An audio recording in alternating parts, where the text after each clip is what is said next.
Today I'm on a different mission. The mission is the same, but I'm on a different set. As you are aware, Agrofocus is beaming light into the sector, making sure that not only the farming as we will be used to, in as much as we know the African farmer is used to the drudgery nature of cutlass and hoe farming and all those ones. We're using technology, and today I'm excited and I'm bringing you a gentleman that we love. The reason is this: I love it when I have young people going into agric. They make agric more sexy. He's not only doing the normal farming as we know, but a bit of value addition. And you know what? I'm not going to take the one that's talking. Let's get into this conversation and you know what Agrofocus is about. Stay tuned.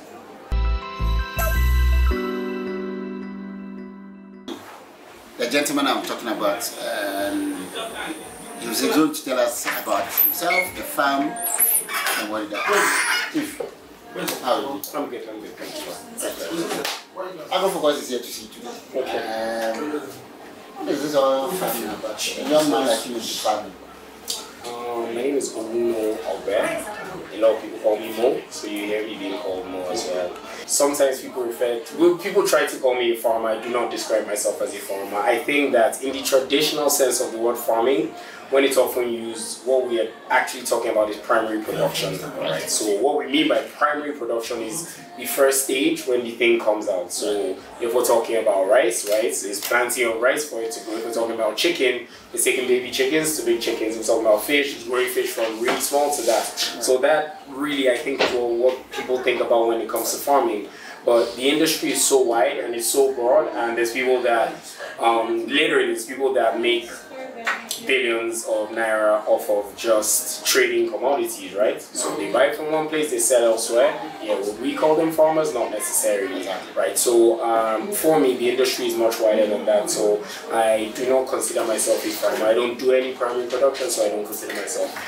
But I am very deep in the industry. I'm very passionate about it. So tell me about After Commodities and the packers. I mean, your two businesses in one. Yes. So. Okay. What are you doing within this space? Sure. Yeah. So over the last decade, I have been in the agricultural space and participated at various levels. So, done primary production of crops, primary production of animals, done some processing, done some local trade, export trade, across board. And the truth is, agriculture as an industry has some peculiarities, particularly primary production, that many other businesses don't have. Yeah. And essentially what it means is that it does take a while to really figure out where the money is. So I believe one thing that happens very often is that there is a belief that food is a fundamental human right. Right. Okay. And because agriculture is related to food, very often agriculture is not looked at as business, right. And it's just kind of like, people gotta eat, right? So yes. There has to be food. So what happens because of that is the lens of business are not always put on when we're looking at agricultural businesses, and it does cause a problem a lot of times. But at the end of the day, if you're making an investment in a business, you do require a return. Yeah. So long story short, my whole journey has been really one of discovery and learning over the last 10 years. And currently, my focus is really on, with After Commodities, on commodity trading. So with a big focus on commodity exports. Okay. So what we like to focus on commodities that we are familiar with, right? So typically most of the oil seeds, so stuff like sesame. So by an oil seed, I refer to any seed that if you press it, some oil comes out. Yeah. Right. So sesame, soybeans. These are some of our more favorite oil seeds. We also work with ginger, with hibiscus as well. And yeah, that's pretty much it. So essentially what we do is we buy from aggregators, we clean to international standards, and then we are able to export these commodities to wherever they need to go across the globe. So that's really the focus of that business. The pack house is a contract manufacturing and co-packing business. Okay. So essentially what I mean by that is that, imagine, someone is from, let's say, any state in Nigeria, for example. I'm from Ghana, so you're from Ghana. Yes, okay. So let's say someone's from Tamale. Gary from Tamale. Okay, fantastic. Yeah. And let's say that Tamale has some really good ginger, right? And you know, there's one ginger powder, you know, you guys drink it and you think there's some commercial value to it. So the challenge that lies in Tamale in Ghana and across most of Africa is, I think it will really stem from the way our finance is structured. So essentially, if you want to make this product and retail it, you need a facility, right, that is fit to purpose. This facility needs to sit on land. This land needs to be secured. You are going to need power at this facility. Yep. Now, you want to sell ginger powder. It's ginger powder I want to sell. Exactly. You're not, the building is not... it's not your building. You're not an architect. You're not a construction guy. You just want to sell ginger powder. But Africa forces you to have to deal with all these other things, which is really what you don't want to do, right? So what the idea behind the pack house is, because of the experience we have, right, with sourcing agricultural produce, raw materials, with processing, with packaging, with marketing, with distribution, we're able to create a one-stop shop for you to create your products. So our premise is very simple.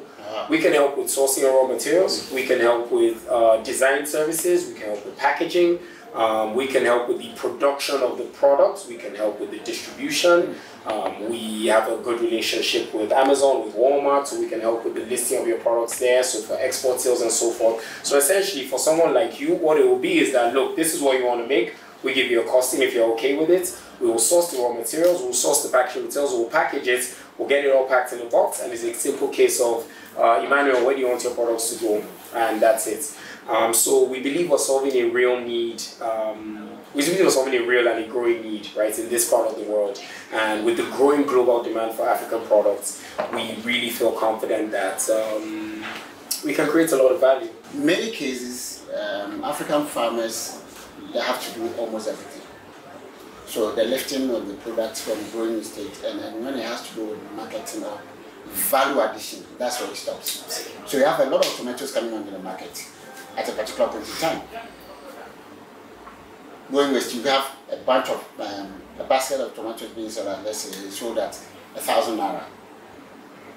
3 months down the line or 2 months down the line, same bucket will be sold for 5,000 because of scarcity. Absolutely. And we have wasted.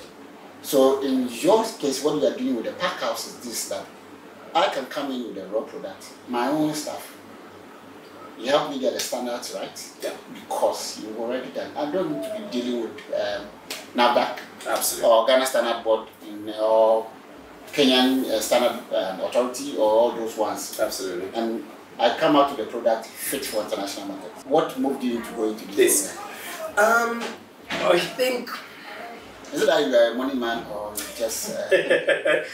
I mean, I don't disrespect money. Right. I think that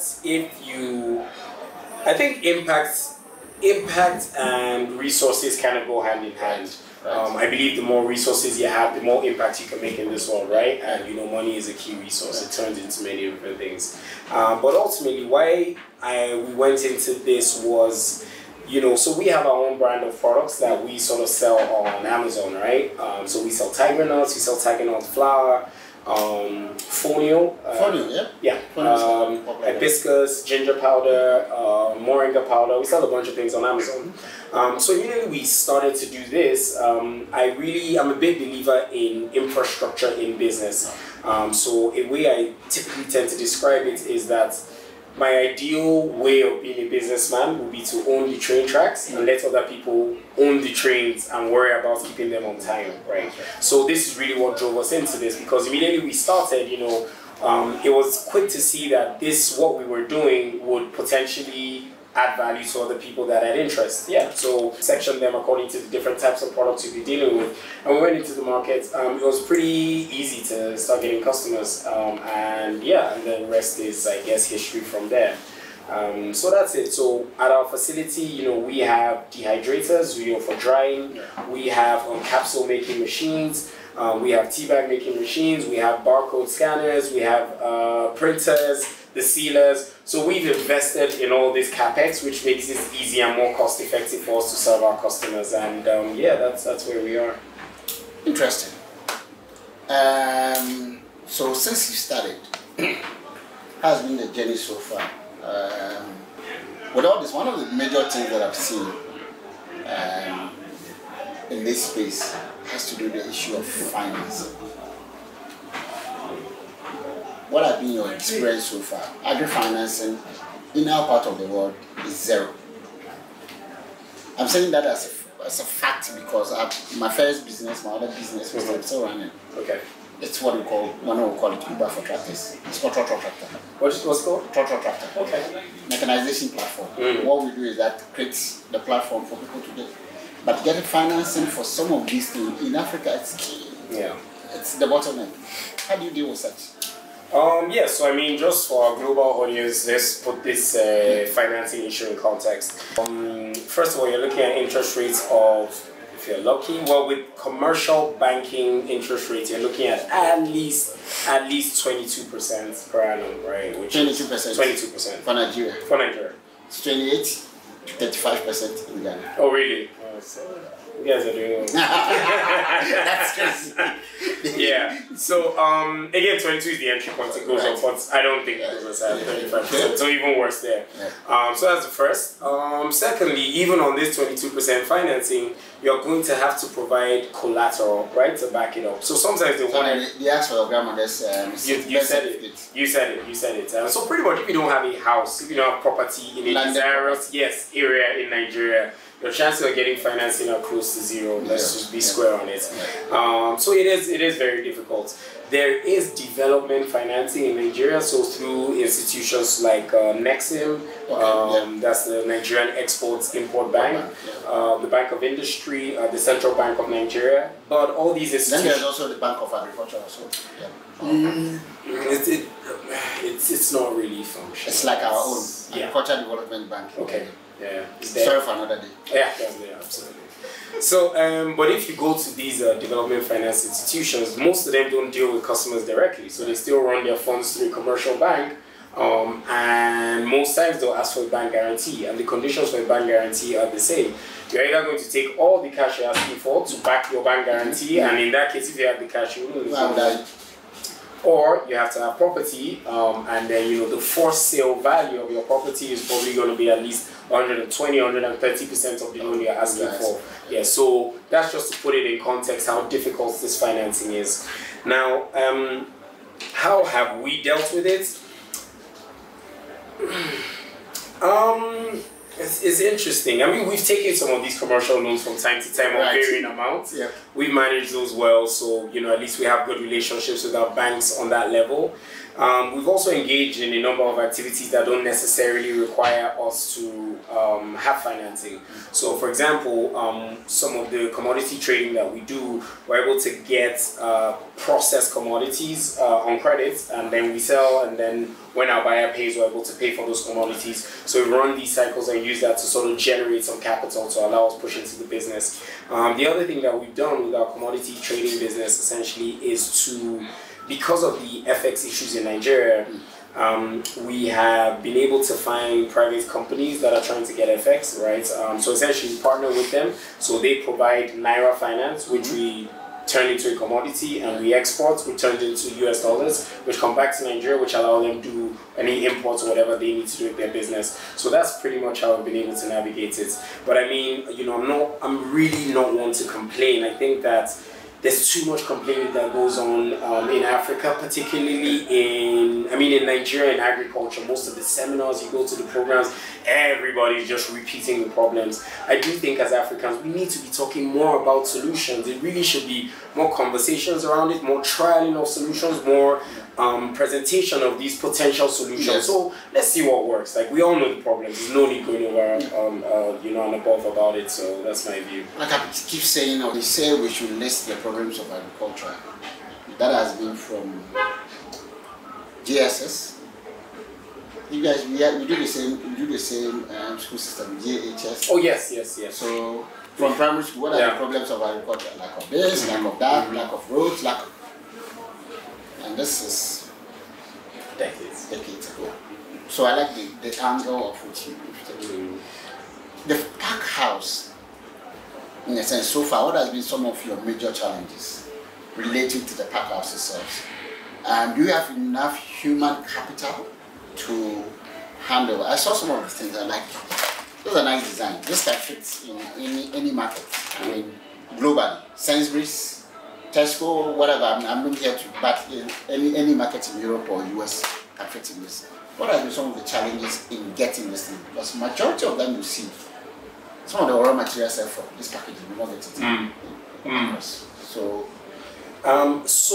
whenever you're making, proper standard packaging, it's the minimum order quantities, right? So, I mean, a lot of this comes from China, but there's also companies that are set up in Nigeria that can produce you pretty, good quality packaging, but it's the minimum order quantity. So again, let's go back to your ginger business in Tamale that you wanted to start ginger powder, right?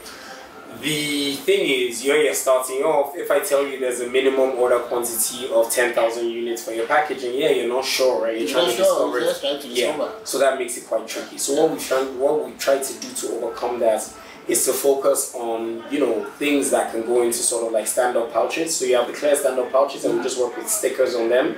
It's not as nice, it's not as fancy as, having the whole sort of body printed, but it serves the purpose, right? And with good design and, quality pouches, that works.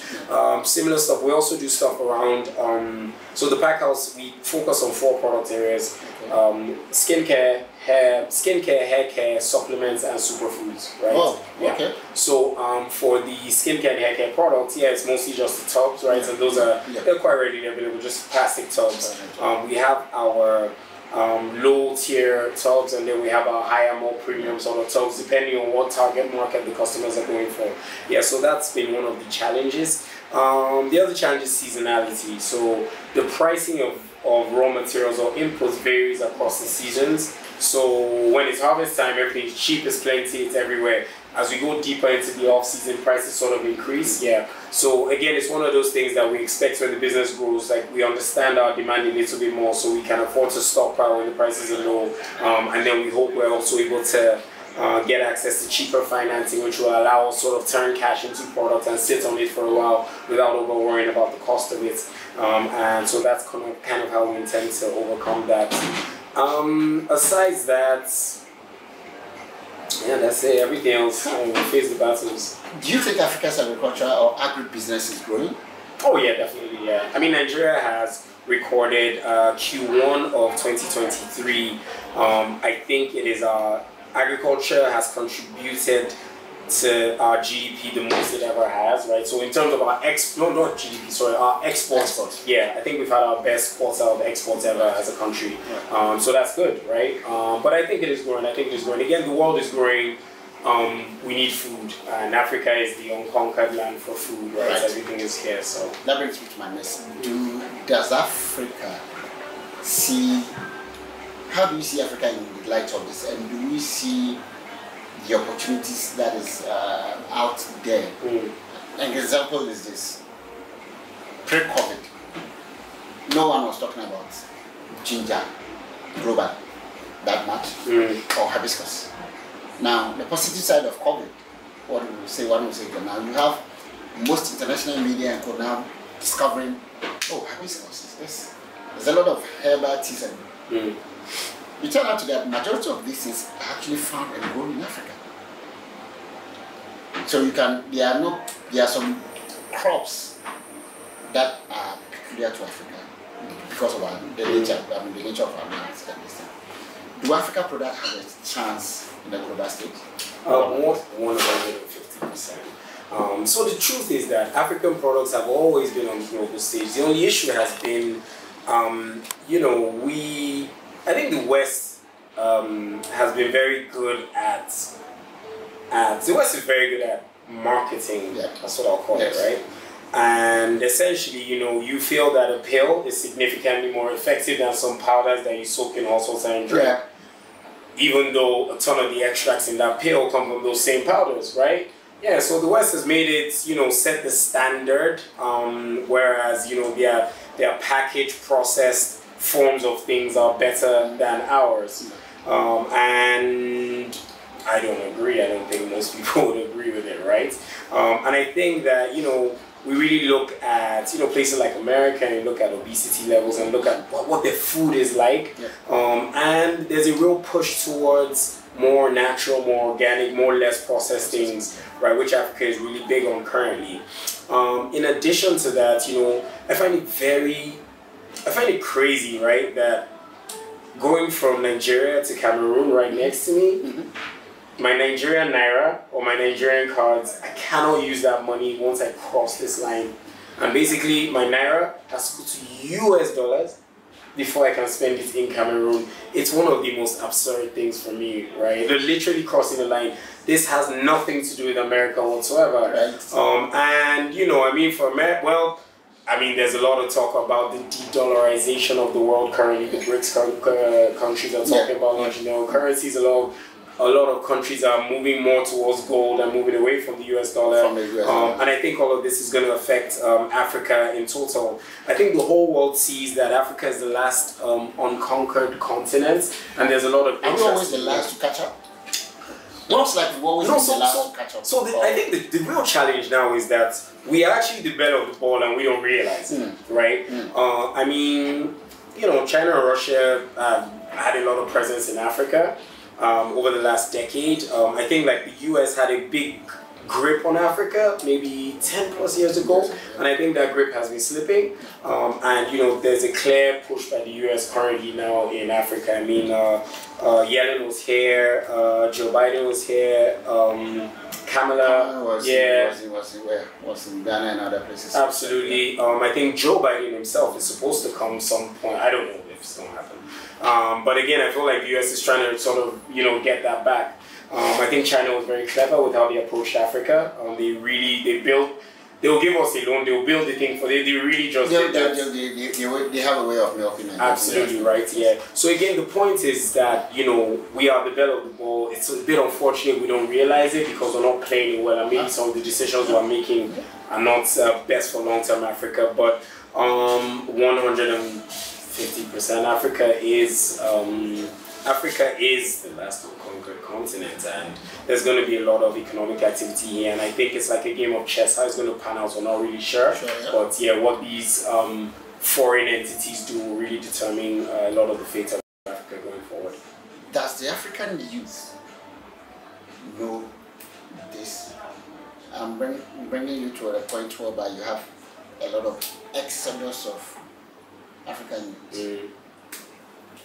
West, East, South, wherever they find it, they want to get out of Africa. Does Africa youth see what you see? Tracing my way back years ago, I mean, I got into agriculture out of anger. I was angry. The mere fact that we were importing onions into Ghana, and the onions is importing onions from Netherlands. I mean, you fly onions with hard currency. So you exchange your cedi or your naira to go and buy onions. It doesn't make sense. Now, but you have a lot of African youth that feels like there's nothing here for me. So it's a very good point. So first of all, kudos to the West. I mean, from a Nigerian perspective, kudos to countries like Canada and the UK. They're so good.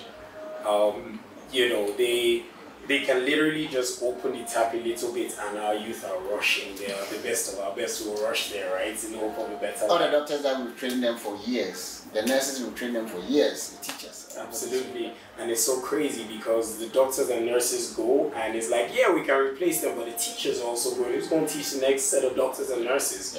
So kudos to them, right? They have a problem, they just turn it a little bit and they solve that problem. So that's great. I think this has been very, very, very insightful one, and this is where I'm going to close the curtains on for today's episode, this season's one, and to also to encourage you to know that, you know what, it's a big and a long value chain. Find yourself wherever you are within the value chain. Somebody's doing prime production, you could do the marketing, you could do the value addition bits. And together we build Africa the way we all be proud of. I'm out.